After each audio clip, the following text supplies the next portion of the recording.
Well, hello there. Jennifer Bleam here. Thank you so much for joining me today. All right, so I am going to ask you guys to find the chat, and I would like you to confirm that I know you can hear me or you would not be finding the chat, but can you see my slides and can you see me on camera? So bear with me while I find my chat that's blinking at me. Yes, awesome. Thank you guys. I appreciate it very, very much. Okay, so for those of you who have not been on a training with me before, I do a couple of things differently. Number one, I start on time because I want to honor all of you that showed up on time. And we all have been on webinars. What you may not know is that typically people come about 3 to 5 minutes late, which is why a lot of vendors start everything about 3 to 5 minutes late. Well, then people continue to show up late and people continue to start their webinars later. I don't do that. You are here on time, so we are going to get started. We are going to jump right in, and you can poke fun at the people who come a little bit late, or if you've got kind of a kind heart, you can take notes for those people and offer later to share your notes with them. So we're going to jump right in and get started very quickly. Actually, let me make sure that I am recording. 99% sure I am, because it told me that obnoxious Zoom message, this meeting is being recorded, which is so needed, but I don't like it. So, all right, we are going to jump in. We're going to talk about cybersecurity sales in a post-pandemic world, because the reality is that about a year and a half ago, we were all thrust into this crazy world, this crazy new normal, and we were forced to pivot. And never in my life have I heard that word pivot as much as I have over the last year and a half. In fact, I will probably use it today just because it has become part of our vernacular. It's just something that, sure, it was a word before, but it wasn't a word we used every single day. And now it feels like we are using it almost every day. And so if you have not shifted your sales process, this is a great time to look at it, because while the pandemic brought a lot of challenges to our lives and a lot of challenges to our businesses, it has also brought some great opportunities. And so today I'm going to show you some things that need to change about your sales process. Some of them were caused by the pandemic, and some of them, the pandemic just gave us a chance to step back and say, is this really serving me?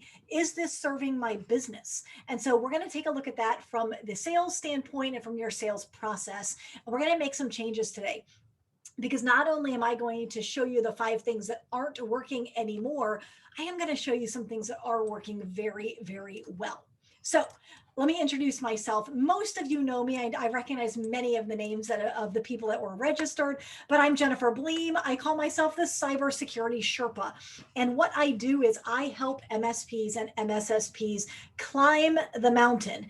And we all know what that mountain is. The goal is to get to the top of the mountain and plant our flag and say 100% of my clients have bought managed services from me, managed security from me at a very healthy profit margin. And I don't necessarily promise a X dollars per seat. I know some coaches will do that. I don't do that because I have clients that are international. I have a client in London right now. I have another client that I'm talking to in the UK. And I can't make promises that those of you that are overseas are going to get the same dollars per seat as someone who is in New York City. And I can't promise someone in New York City the same dollars per seat as someone who is in a rural part of our country or their country. And so I don't talk about dollars per seat, but I do want everything you sell to be highly profitable. So I help you climb the mountain. Make sure that you know how to market cybersecurity, market yourselves, market your company, have a steady flow of leads coming in, and then most importantly, close those leads. Too many MSPs are relying solely on referrals, and referrals can be great. They get you to a certain point, but they're not consistent. And so I want you to create a consistent level of lead flow and then close them. And it's today that we're going to be talking about the closing. We're going to be talking all about the sales process. So I hinted at this. We are going to butcher 4 sacred cows today. They're already dead. We simply need to get them out. They are rotten. They are costing you money. They are costing you efficiency. They are costing you closed deals, and they're costing you time. And I'm going to show you the viable alternative for each of these formerly sacred cows. The other thing that's kind of fun is as you are hearing other colleagues talking about their sacred cows that they are still continuing to hold on to because they didn't attend this training, you can chuckle to yourselves, and then you can throw them under the bus in your sales calls, because you can say some IT companies do things the old fashioned way. And some IT companies do things this way that people have done for years. We decided it wasn't serving our clients, it wasn't serving our prospects, it wasn't serving us. So we do things a little bit differently. Here's the value to you. And what you're doing is you're wedging out the competition. You are positioning yourself as a clear leader, and you're letting them know that everything you do inside of your business is done with them in mind and with their best interests at heart. Now, don't bluff. If you don't care about your clients, please don't use that line. But almost every MSP that I talk to has a genuine desire to help their community. And whether that community is their geography or that community is a larger geography, but maybe it's a niche, every MSP, with a few exceptions, they genuinely want to help. So if that is part of what makes you unique and different, tell that to your clients, tell that to your prospects. So if you would like to connect with me, I'm on LinkedIn. I also am good, maybe not great, but good about responding to my emails. I'm actually in the process of hiring someone to help me get some of the administrative things organized and handled, and my inbox is going to be one of those. But I am reasonably responsive to email, very responsive on social media, so connect with me on LinkedIn. If you can't find me, search for Sherpa and I will pop up. So let's get started with sacred cow number 1. Sacred cow number 1 is what I call choices. And what I mean by that is that when you are selling managed services, you probably have a silver, gold, platinum. And I could make an argument for the fact that you probably should only have one plan and you should only go to market with one plan.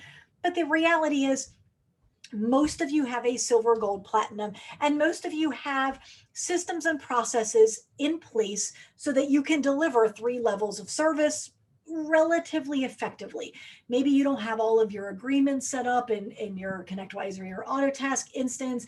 Maybe everything isn't perfect with your vendors and your invoices, but you at least know how to do the service delivery part of a silver, gold, platinum managed services offering. That's fine. I am not suggesting that you throw out that sacred cow.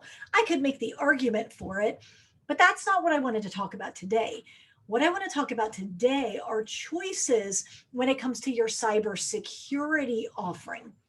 Because often what I see is a similar silver, gold, platinum, or maybe a low, medium, high, low, solid, best in class, whatever you want to call those 3 levels for security.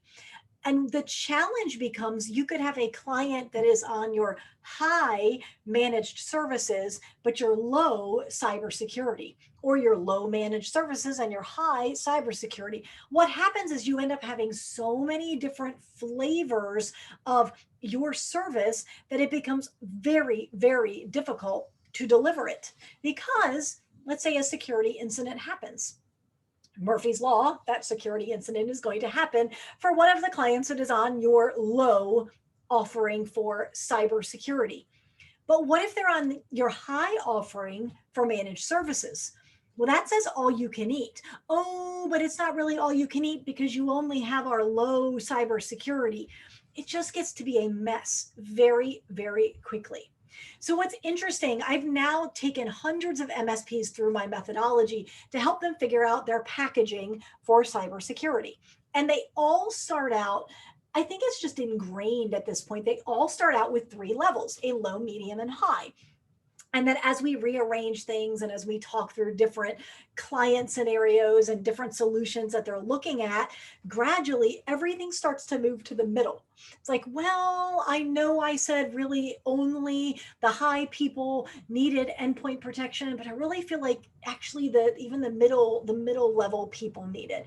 And then pretty quickly the middle starts to get pretty beefy, and no pun intended, by the way. But the middle plan starts to get, I don't want to say bloated because it's just a very solid offering. And then it leaves the high plan a little skimpy. And then I start to look at the low plan and I say, so who's getting the low plan? Who is getting the, oh, we back up your email? Haha. Like it's a really wimpy plan.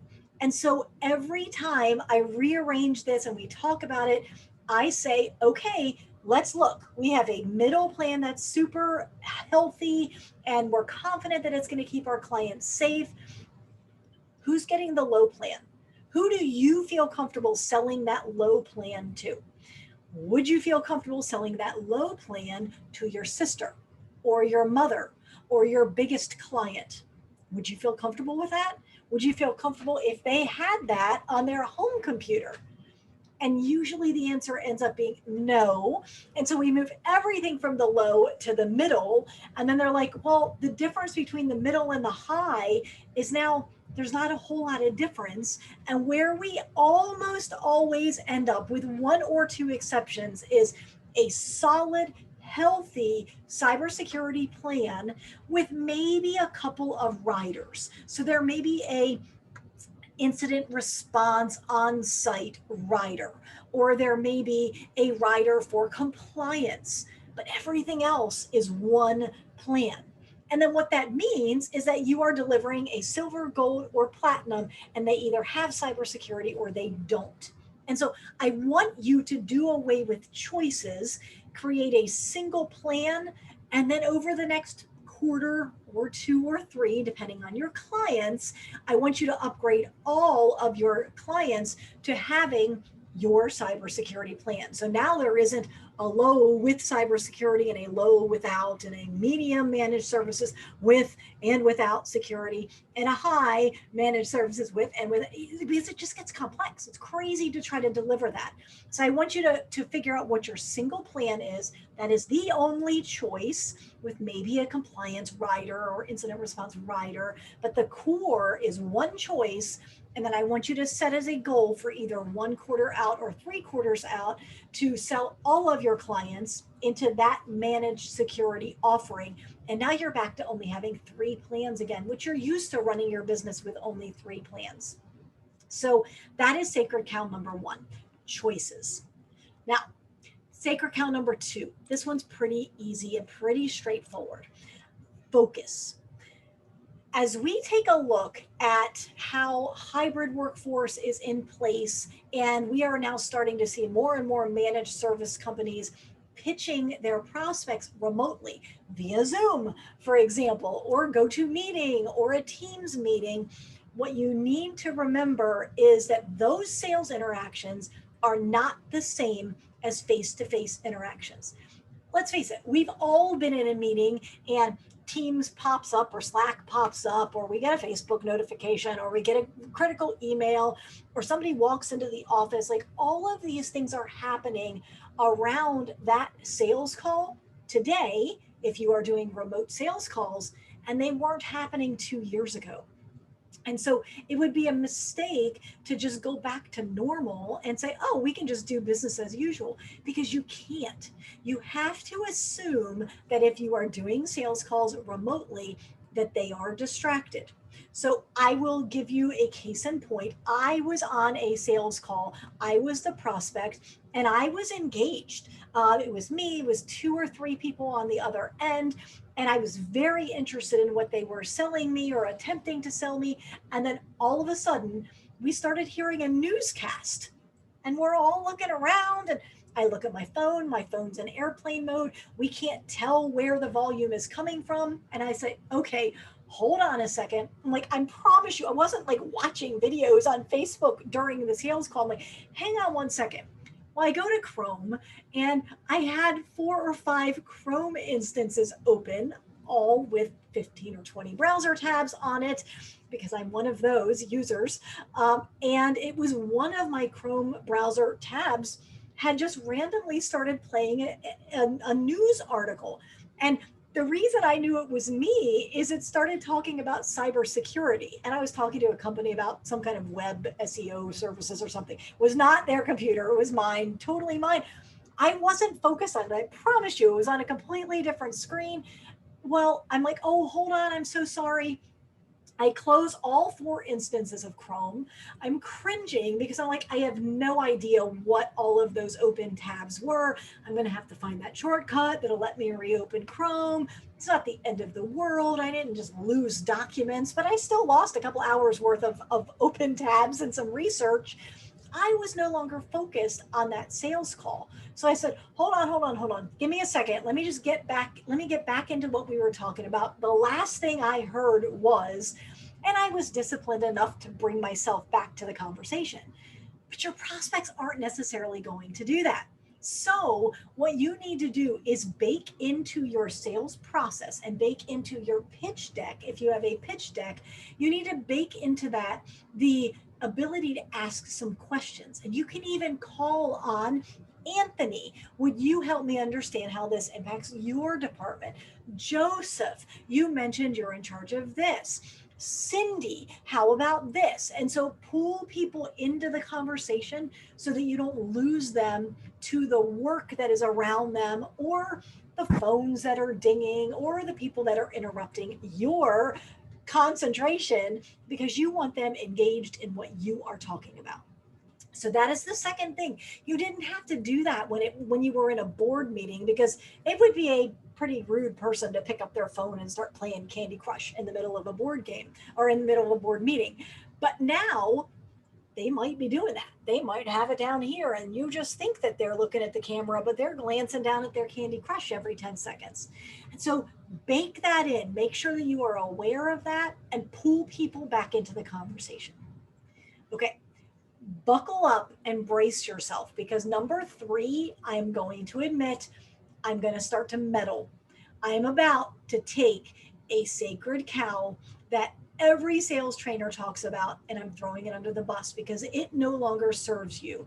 And I am not about let's hold on to the tried and true way of doing things because it's a tried and true way of doing things. Let's evaluate and see if it still serves us. I am telling you, free network audits are not serving you. I don't care if you call them network audits or security audits or risk assessments. So I want to be super clear. If it is something that takes you 25 seconds to glance at and do a quick scan, awesome. Do that for free. But if you are truly doing a mini pen test or a true security audit or security assessment, and you are actually doing some data analysis, not if you click print on a 400-page report. If you want to not charge for that, fine. But if you are literally delivering value and delivering a roadmap for what they need to do going forward, you should charge for that because that is valuable to them. So I know I am meddling here, but if you are providing something of value and you're not charging for it, there's a mismatch. There is a complete disconnect from the norm. And so I will tell you as a personal experience, and I want you to start to think of this when you are in a prospecting seat, because you can learn an awful lot about sales when you are the prospect. So when you are the prospect and someone says, "Oh, I'd love to get you on a strategy session for free," what do we all know? It's a sales call. It is. And we know that. We're not dummies. Like we know, oh, it's a strategy session. Okay, sure. There might be a little bit of strategy, but it's a sales call. Now, if someone invites you to a coaching session, or maybe it's a session to give some feedback on a new product, completely different. But we've all been tricked into sitting on a strategy session call for free, and then it's nothing but a sales call, right? Like if I asked for show of hands, I bet 95% of you would be like, yeah, totally got schnookered into a demo that I thought was going to help me grow my business. And instead, they launched into a demo. It's the same thing. So when you are the prospect, if you don't like to be tricked, be super transparent with your prospects. When you are the salesperson, when you are in the sales seat, you are pushing things forward. So we all talk about know, like, and trust in the sales process. But this erodes the trust when you're like, oh, I need to come in and I need to do a network audit. If you are anything like me and you've done more than a dozen network audits, don't we all know that it's going to show some missing patches? Probably the server is going to be missing patches or antivirus or both. There's probably one machine that's been missed and doesn't have patches or antivirus. The backup probably hasn't run, certainly hasn't had a test restore. We're going to find some security vulnerabilities. We might find some passwords either under a keyboard or taped to a monitor. Could you not just tell them that these are the normal problems? And you could either bypass the audit altogether and get right to the point where you are quoting them how much their investment is and explaining how you can solve their problems, and skip the network audit and say, some of my colleagues are going to come in here. They're going to want access to the server. They're going to want to put some software on your server. They're going to do a scan. And would you like me to tell you what they're going to find? They're going to find that your server's out of date. At least one or more of your computers, and maybe your server, it doesn't have antivirus on it. Your backups aren't working. They haven't been tested. You don't have a way to restore. If something does go wrong, you're probably going to be down for 2 weeks or more. And probably at least one of your C-level executives has reused passwords, copied passwords. They're visible on the screen, maybe saved on their desktop. I can pretend to go through this song and dance and surprise you and wow you with all my knowledge, but I'm telling you that's what we're going to find. I don't need to do a diagnostic. We've done this enough times that that is there in every single client that we take over. Now that's the bad news. The good news is we can fix all of that, and we take care of all of that during our onboarding. So I can go through the whole song and dance, or we can just get right to the investment. Which one would you like? Now, if you are not going to do a cursory network audit, if you are going to do a full-fledged mini pen test or a full pen test, or you're going to do an assessment that is legitimately going to take you time or take a senior engineer time, then please charge for it, because you are letting them know my time is money. And normally I would charge $1,500. I have clients that say normally I would charge $1,500. That represents 5 or 6 hours of my time. However, because we've already had this conversation, I have an idea what we're walking into. I am willing to cut that in half. So 700, 750. And if for some reason you decide you want to move forward and have us fix the problems, we will take that $750 and apply it to the first month or to the onboarding fee if you have an onboarding fee. And now you've just said, these other guys are doing this thing for free. We all know that free is not valuable. And so why not charge if it is valuable and you've now elevated it in the mind of the prospect? So again, I know I'm meddling, but that's probably the hardest one for you to swallow is, oh, should I get rid of my free assessment? If it's not really valuable, then yes, please do get rid of the free assessment. All right, so let's talk about number 4. Number 4 is always fun. This is the one that gets me in trouble a few times a year. It's usually on social media. I usually end up getting into conversations on social media, which we all know that's the best way to change anybody's mind, is to dialogue with them on social media. Not true. So not true. And I should have learned my lesson. I am old enough and wise enough, but yet I have this very strong desire to help MSPs. And so when I see them talking about how they're selling technology, and I know that they are putting their clients to sleep, just like this cow that's having a nice snooze in the sun, I want to help them, just like I want to help you. And I'm very passionate about that. And selling technology is the wrong thing to do. So one of the times that I got into this conversation, the gentleman said, I I have gone in, I've talked to my clients, and they refuse to buy my, they refused, I think it was they refused to buy my cybersecurity solution. And I said, okay, what did you say? Or what were you presenting? And he said, well, I went in and said, you need a new firewall because your old one doesn't have DNS protection and blah, blah, blah, something else that it didn't have. And I'm like, okay, so is that approximately what you said? And he's like, yes. And I'm like, okay, so let's have a conversation. I'm like, you just tried to sell that client technology when they don't like technology. Your clients don't like technology. That's why your clients have you. And so when you go in and you talk DNS and filtering and I don't know, employee intrusion prevention and intrusion detection, all these features and functions of a firewall, is it any doubt that their eyes are going to glaze over and they're like looking for their afternoon nap because they don't like technology and you're trying to sell based on technology. So what do? Well, you can't sell them something they don't want. And so you need to position it in such a way that explains, number one, why you didn't sell it to them the last time you were in the room. Number two, why this is even something that they need. Because again, as prospects, when we are prospects, we are naturally skeptical.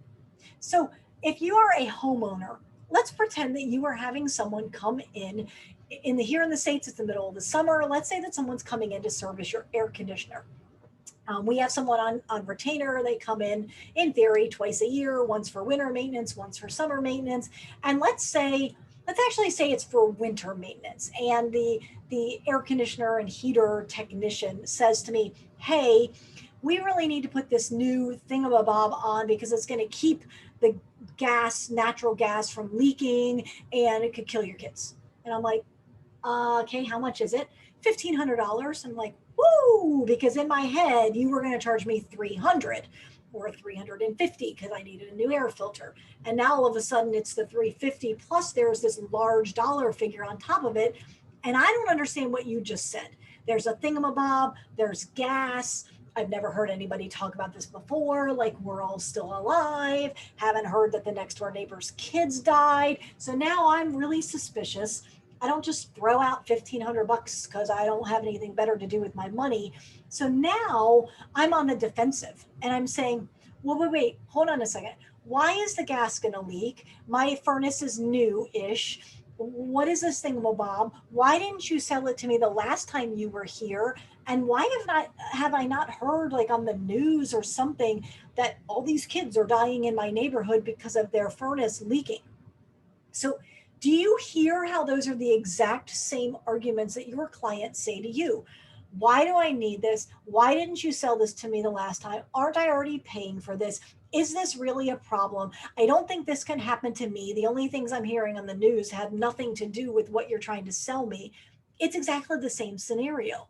So imagine if that technician came in and instead they said, I don't know if you're aware or not, but there's this growing challenge because of, I'm making this up, okay? I don't want anybody freaking out about their furnace, okay?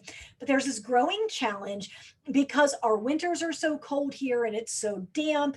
And because we are a reclaimed swamp, things are shifting. And what is happening is we're seeing cracks, minuscule cracks, and the gas is leaking. Have you heard that? No, had no idea. Oh, yeah. Here's a news article and another news article and a warning from the government and something that the governor said. And here's another firsthand story of someone that this almost happened to. And yeah, I mean, what happens is, the gas can leak and it goes upstairs. And unfortunately, because of whatever, your CO2 detectors aren't going to go off. So the normal things you have in place aren't going to keep you safe. And this really wasn't an issue until we had that really damp, blah, blah, blah, whatever. Okay. And I'm like, oh my goodness. Now I'm leaning in because I'm like, okay, this really is a problem.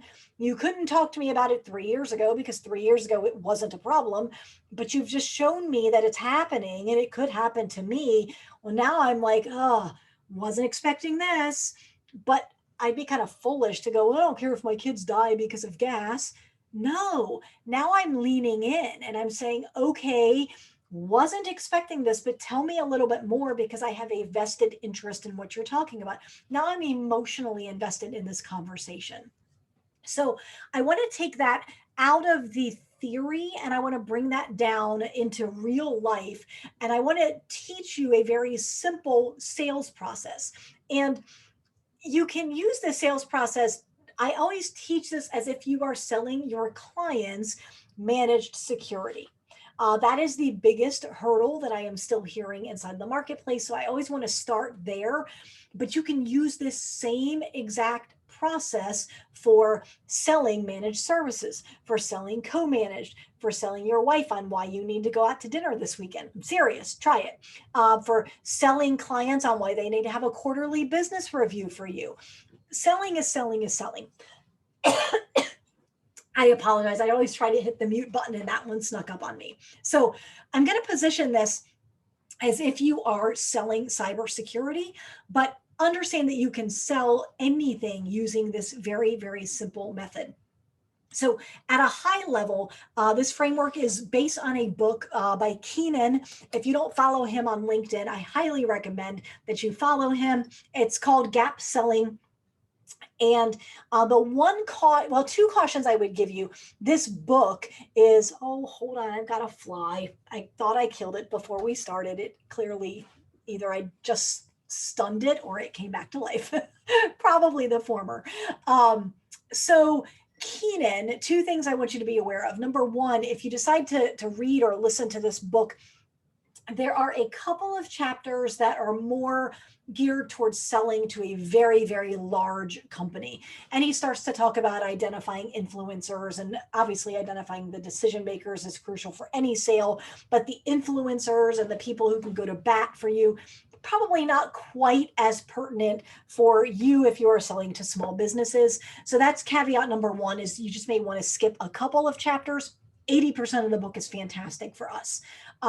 However, if you're going to follow him on LinkedIn, I will warn you, he is flamboyant and a little larger than life. And so you have to be able to look past his style of sales and dig in and get the meat of what he is selling, because most MSPs that I'm talking to, and this is not a hard and fast rule, but I would go out on a limb and say 80% of the MSPs that I talk to are very logical. They are very flowcharty. They're very process oriented. And they, as a general rule, are not flamboyant and larger than life.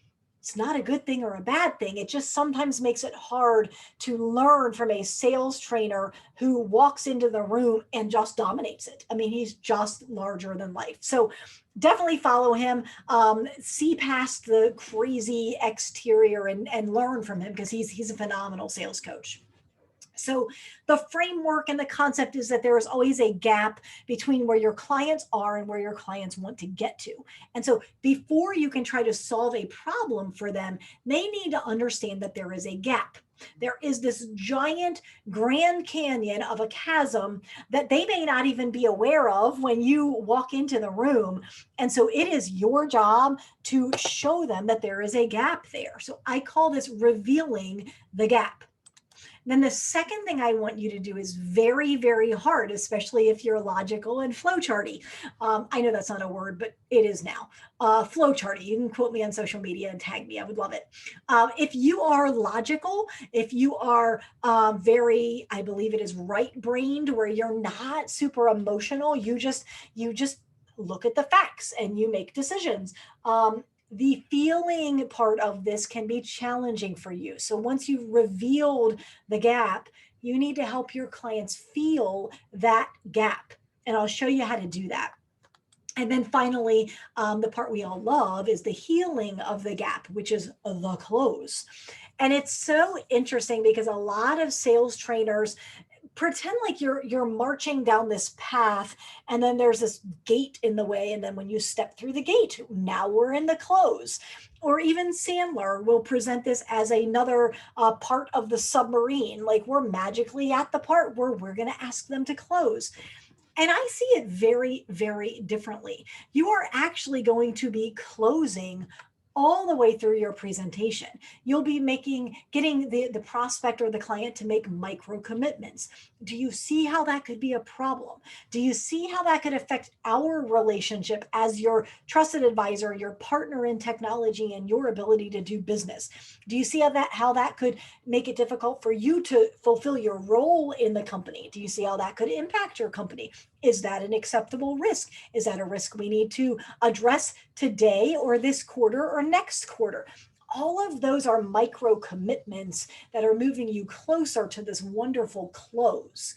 But if you're not closing all the way through, you get to the end and either you freeze because you're like, I don't really feel like I'm ready to close, because you didn't get any feedback along the way. And so you're feeling just unsettled and not anchored in the value. You know it's valuable, but you don't know if the prospect or the client feels like they even need it.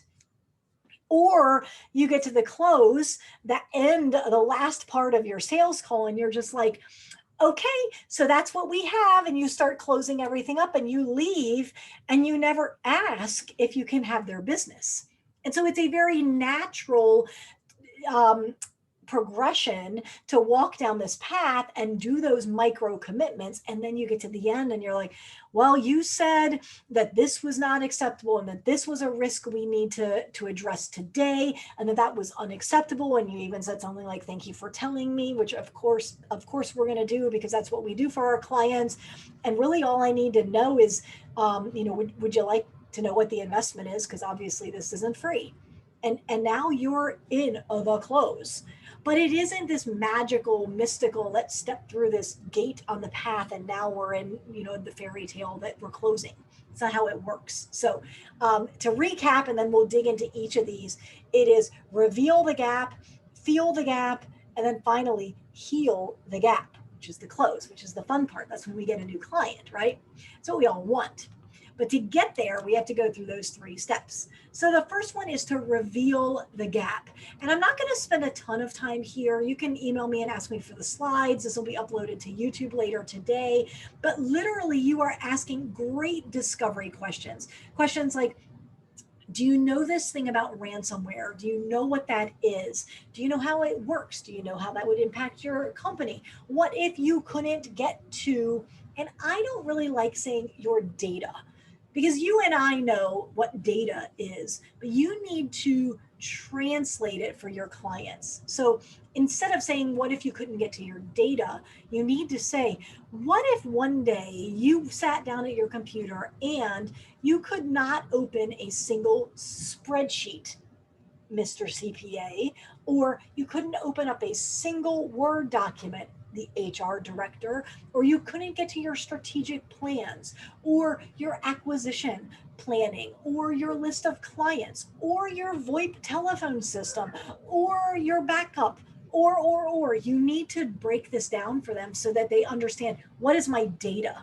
Because yeah, I guess my data is valuable to me, but my spreadsheets and my Word documents and my PowerPoints and my lists of my clients and my list of my prospects, yeah, that's really valuable. Okay, that's data, but your clients don't make that connection. So you need to peel that out and tease that out for them and make that connection for them so that they know. Now they're starting to realize, oh, this is a problem. I do know what ransomware is. I do know that Rebecca clicked a link last week, and I remember me clicking a link last week and I didn't tell you about it. And I remember clicking and then everything slowed down and I went, oh no, what have I done? And then I held my breath and seemingly nothing happened and I went about my day. But now I'm aware something could have happened. And what would that have done to me individually and my role and my team? But what would that have done to the company? How would that have impacted the company? And so you're starting to ask really good discovery questions, which, by the way, if you need some good discovery questions, download, I've got a freebie out on my website, discovery questions, that you can start to ask. Because discovery questions are not so much for you, although to some extent they do help you. But the discovery questions are helping you to help the client discover this gap. It's a very different shift. So you're asking questions that you almost know the answers to so that they have that light bulb moment. Not so much so that you can make the sale, although you'll pick up on little things there as well. And then to help them feel the gap, you can simply say, okay, so let's just park down the passwords route for a second. Now, you know that a lot of people reuse passwords, right? Well, sure. Okay, so if you're talking to the CEO, you can say, well, let's just say that the CFO or the employee you just fired had reused some passwords and you weren't aware of it. What other tools did that individual have access to? Because what happens is passwords get leaked, and what people do, what the bad guys do, is they take that password and they copy and paste it into Amazon, eBay, QuickBooks, online banking, like all of the top 25 applications that everybody in the world accesses, and they try to get in and act as you. So, what would that do to you if someone got into your banking program? What if they got into your QuickBooks or your Sage and they emailed all of your biggest clients a large invoice with a new wire transfer information or new banking info on it, and then they logged out? All of your biggest clients would probably pay that bill without thinking about it, and none of that money went to you. And you just billed clients for money that wasn't owed. Or what if they got into Sage and they ran an accounts receivable report and they found the top 3 invoices that totaled, let's say, $150,000, and they resent those invoices with new banking information? Now, money that you were owed, the client paid, but you didn't get any of it because it went to the bad guy's bank account. How would that impact you? How would that impact your relationship with your client? What do you do for cash flow? Like all of a sudden, we just used up $150,000 because it didn't flow in, but it flowed out of our clients' coffers. How would that impact you? Would that affect your hiring plans, your acquisition plans, your growth plans? Would it mean that you can't add that outbound sales rep? Oh, you were going to hire a salesperson. What do you think that salesperson would have brought in terms of revenue to bring into your company had you been able to hire him, and now you can't because of a cybersecurity incident? Those are those business implications. That's the so what? This wouldn't really impact me. We all know it would absolutely impact them. So it's your job as the salesperson to get them to feel that tension and feel that discomfort as if they're in the moment before they get there. Because it is that feeling that is going to help them to make a change, because every buying decision is made emotionally. It is not a logical decision. So it's interesting.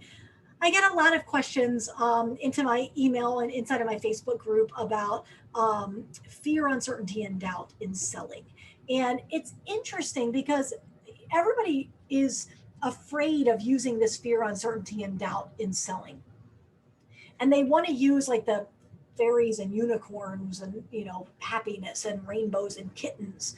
But the reality is, when you can generate feelings of fear, uncertainty, and doubt for your prospect or your client, those feelings motivate much stronger and much faster and in a much more compelling way than the happy feelings of security and rainbows and kittens. So I want you to generate feelings. Some feelings is better than no feelings. But the fear, uncertainty, and doubt feelings are much more compelling than the rainbows and kittens. So if I had to go low to high, low chance of closing is logical, flowcharty type of selling. The next level up, and what's better than no feelings, is feelings of positivity.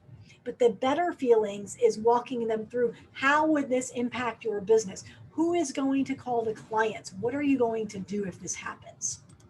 So some additional feeling type of questions are talking about human security, and that the vast majority of security incidents are caused by humans. And so a great question is, how would it impact your company if you weren't able to function for 2 weeks? How would that impact your ability to contact your clients, bill your clients, track your time, etc.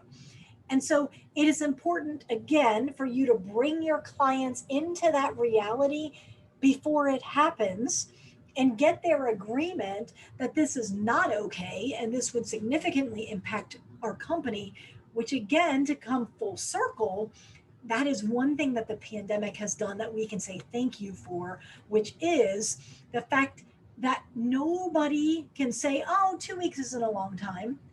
Anybody who was locked down for 2 weeks and couldn't work and couldn't generate revenue for 2 weeks knows that 2 weeks of downtime would absolutely impact their company. And so that's a favor that the pandemic did for us. And so what you've done is you've revealed the gap, you've helped the prospect or the client to feel the impact of that gap, and you've gotten their buy-in along the way.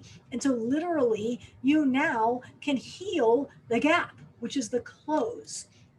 And a great closing question is simply, did you know how bad it was? Or some of the ones I gave you earlier, things like, is this an acceptable level of risk? And so that's a closing question. You are saying, can we heal the gap?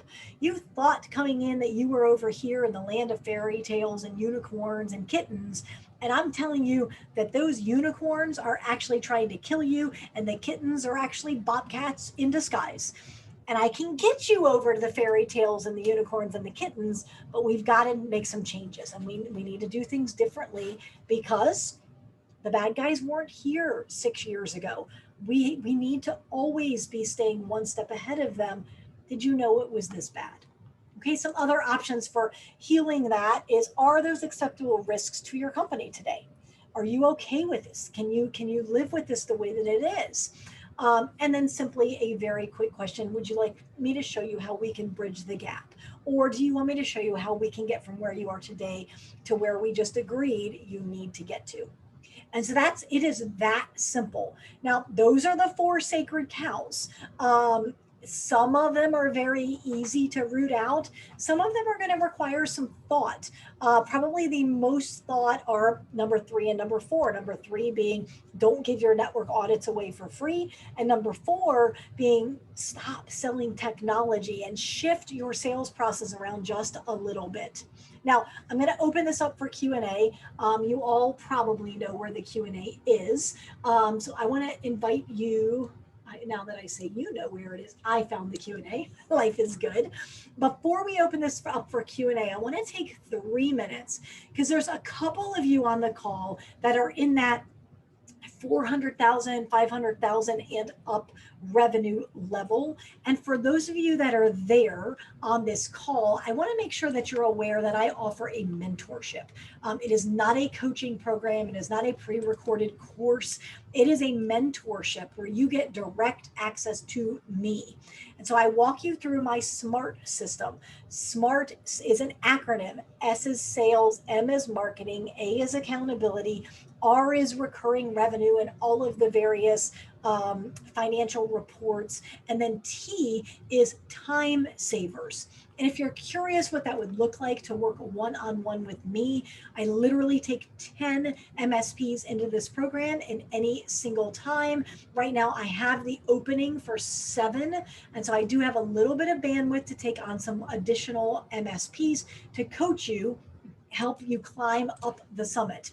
So literally, this is a brand new way that I am doing things. So this is a SMART assessment that I have put together. And during this call, we're going to discuss your goals. We're going to identify bottlenecks for you achieving that goal. We are also going to analyze your current lead flow and examine your current sales process, make sure it is efficient, make sure you can scale it, which means not just you running sales, but hiring someone else and having that documented. And the outcome of this call is that you're going to have complete clarity on where you should spend your time, your money, your effort. Because every business problem is going to come down to sales, marketing, accountability, the recurring revenue piece, and all of the operational pieces that have to do with that, and time, how you manage your time, how you coach your team to manage their time, which is what that T is. So with that, I'm going to open this up for Q&A and see what kind of questions we have coming in.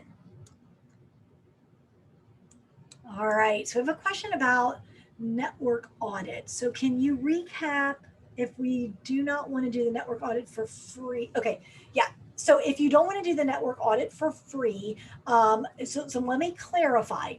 If you are doing a network audit that is valuable to the prospect, you should charge for that. If it is not valuable to the prospect, don't charge for it. Continue to give it away for free. Or better yet, go back to the drawing board and figure out how you can make that offer compelling and valuable. So, if you are delivering something that is valuable, then you will name your price, what the investment is. Here is what's going to happen, 2 or 3 simple steps. And at the end of that, you will have a very clear plan forward that you can execute on your own. If you offer or if you opt to do business with us, we will take however much you invested in that security audit and we will apply it to your first month. Or you can apply it to the onboarding as well if you have an onboarding fee. Awesome. Other questions?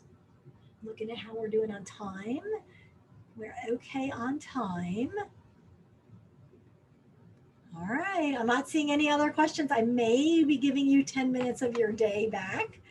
I'm gonna wait one more moment. Just like I start on time, I will end when we are done. But this is that very uncomfortable time period where I don't want to end and then just as I kill the webinar, a question pops in. So if I do that to you, I apologize in advance.